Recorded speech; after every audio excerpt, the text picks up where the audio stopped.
सभी साथियों को मेरा नमस्कार, स्वागत है आप सबका आज 7 फरवरी की इंडियन एक्सप्रेस एनालिसिस में।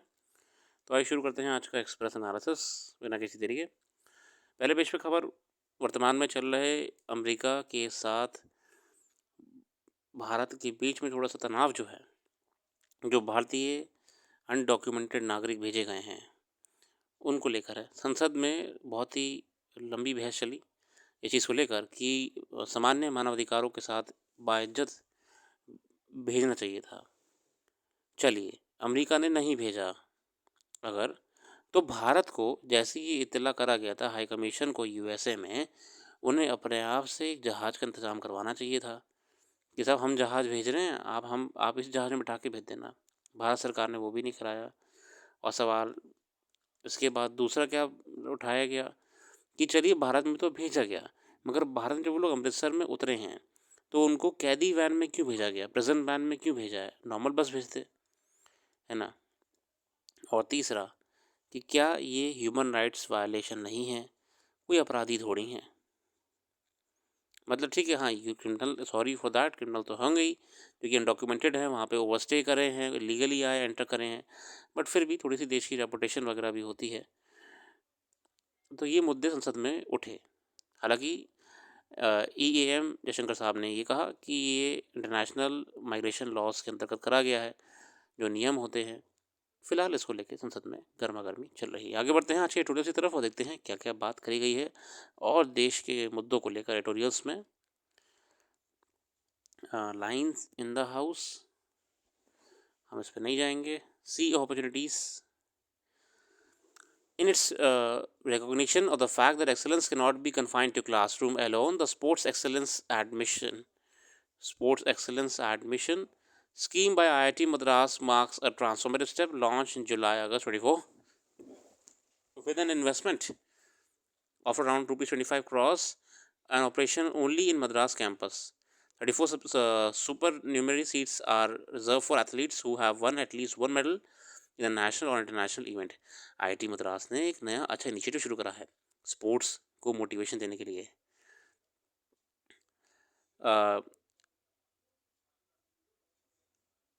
Scored at least 25% in the last 12 board exams and cleared JEE advances. It rewards athletic prowess and infrastructure support as well as opportunity to pursue higher education. अगर कोई बच्चा है जो कि स्पोर्ट्स में उसने अच्छा प्रदर्शन करा हो, नेशनल इंटरनेशनल गेम्स में जेई एग्ज़ाम भी निकाला है, 75% मार्क्स आए हैं 12th में, तो उसको वो वहाँ पे और मोटिवेट कर रहे हैं हायर एजुकेशन के लिए, अच्छी पढ़ाई करने के लिए।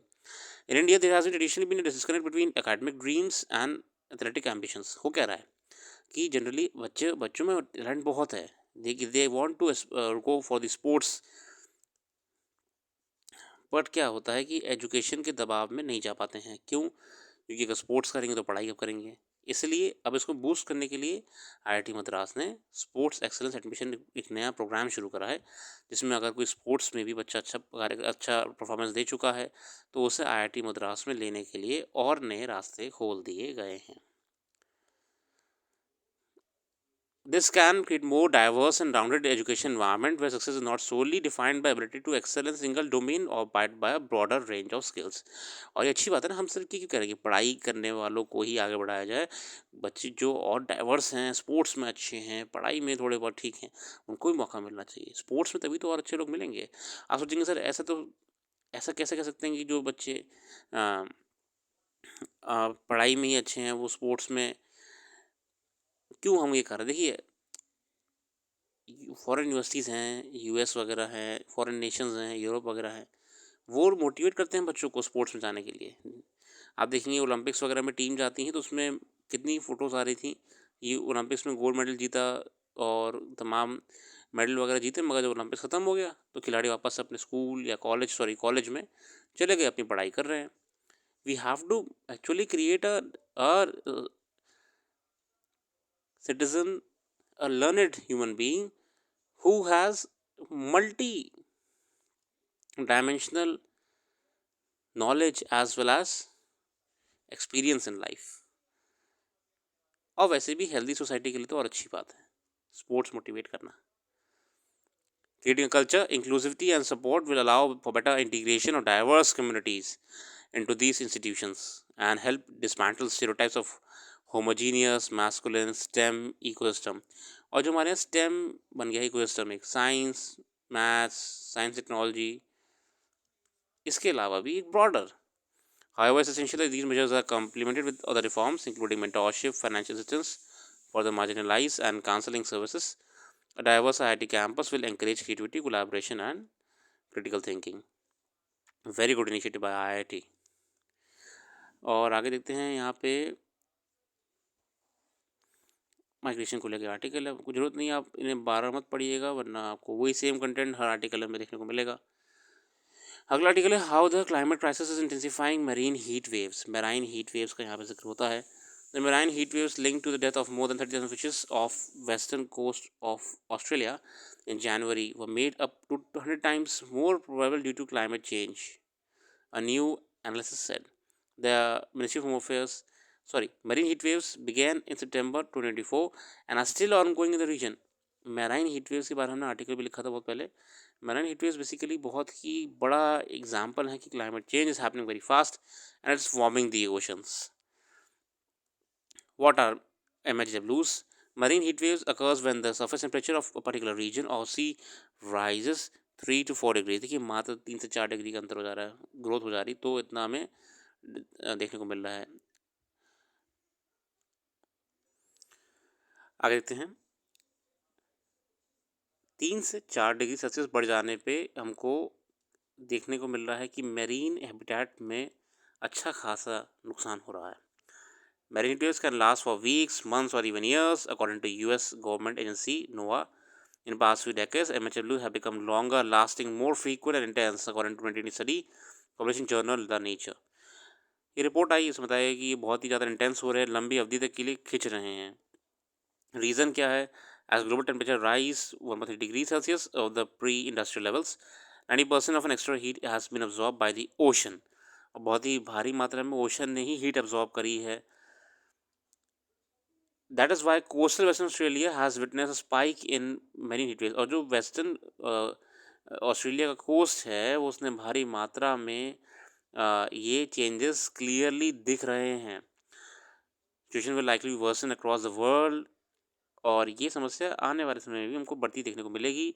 इससे सबसे बड़ी जो हमको प्रॉब्लम देखने को मिलती है कोरल ब्लीचिंग की. जो कोरल रीफ्स होती हैं आपकी ओशन में पाई जाती हैं. माय फ्रेंड्स, अगर टेम्परेचर और वाटर का जो नेचुरल प्रॉपर्टीज़ हैं में थोड़ा सा वेरिएशन होता है तो कोरल्स बिगेन टू ब्लीच, वो वाइटनिंग होना शुरू हो जाता है. ठीक है, विशेषकर टेम्परेचर की वजह से. अगर सी टेम्परेचर थोड़ा सा भी ज़्यादा हो जाता है तो वो ब्लीचिंग शुरू हो जाती है, दे टर्न वाइट. आगे देखते हैं.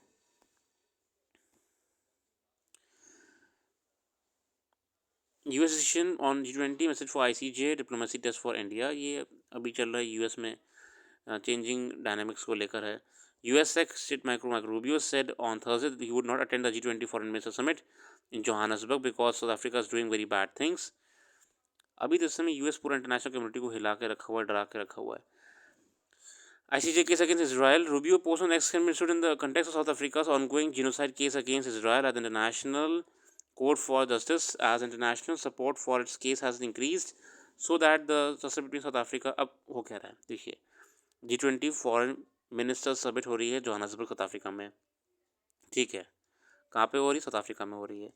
साउथ अफ्रीका का लास्ट ईयर का केस चल रहा है इंटरनेशनल कोर्ट ऑफ जस्टिस में इसराइल के खिलाफ जीनोसाइड को लेकर. ठीक है, कि इसराइल जीनोसाइड कर रहा है गाज़ा पट्टी पे, genocide.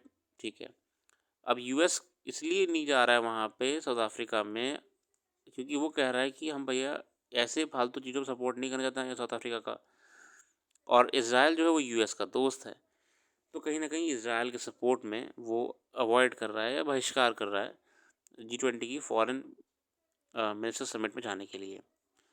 Targeting the Hague courts, the first term administration in 2021 imposed sweeping sanctions on the ICC and its officials, a decision that was reversed by the Joe Biden administration, which supported the ICC investigation into Russia war of crimes.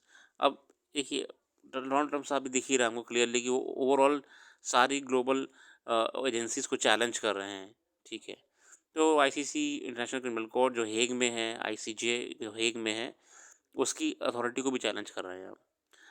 अब इस घटना के बाद से 2-3 multiple aspects निकल के आ रहे हैं। पहला कि एक तो इंटरनेशनल ऑर्गेनाइजेशंस की अब क्या सिग्निफिकेंस है, what will be the significance of international organisation. जैसे कि यूएस पीछे हट रहा है, किससे, डब्ल्यूएचओ से पीछे हट रहा है, पेरिस एग्रीमेंट समिट से पीछे हट रहा है, आईसीसी को नहीं मान रहा है। दूसरा क्वेश्चन क्या निकल के आ रहा है कि G20 का क्या फ्यूचर है, अगर यूएस अभी से दिखाने का प्रयास कर रहा है और G20 में भारत भी है। During first term, Trump pushed his America First policy strongly at G20, which led to both contentions and isolation on many issues. He was successful and altering in 2017. Emphasis retreated from free trade to reciprocal trade, aligning with his views on international trade and his imminent trade war against China. Trump ये कह रहा है BRICS है, G20 है, जितनी भी आपके organisations हैं भैया, ये हमारे यूएस के ट्रेड को ख़त्म करने के लिए काम कर रही हैं। हर कोई कोई ऑर्गेनाइजेशन बोलती है कि हम अपनी खुद की करेंसी लॉन्च करेंगे, ब्रिक्स कहती है। आपकी जो ऑर्गेनाइजेशन कंट्रीज़ हैं, इनमें मेजॉरिटी ट्रेड का पार्टिसिपेशन तो चाइना का ही है। It's totally against our policy on which we are going right now. अब इसलिए इन ऑर्गेनाइजेशंस का भी सिग्निफिकेंस अब कहीं ना कहीं क्वेश्चन मार्क में आ रहा है। View from New Delhi, India's own pivot towards leadership of the Global South has benefited significantly from the rising status of G20 and from India's own position within the grouping in recent years. For India, the UN Security Council represents an operating system based on interests of victors of World War II. Bharat भी एक नया diplomacy create कर रहा है इस समय, जिसका part G20 है. Given US objectives relating to the Russia-Ukraine war and rivalry with China, the Biden White House was fully supportive to New Delhi G20 presidency.